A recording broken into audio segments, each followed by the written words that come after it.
Tontti Oulun tiedoksiantamatta jättö tontti huorien tehtävä on vaan varmistaa, että vauva, jolle ei tiedoksi anneta mitään, niin putkahtaa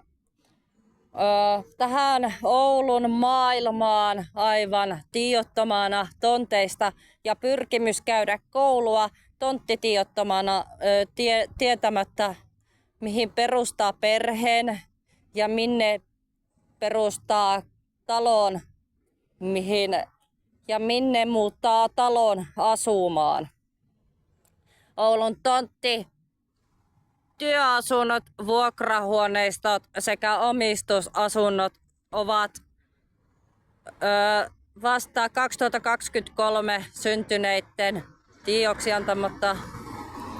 jättöjen ja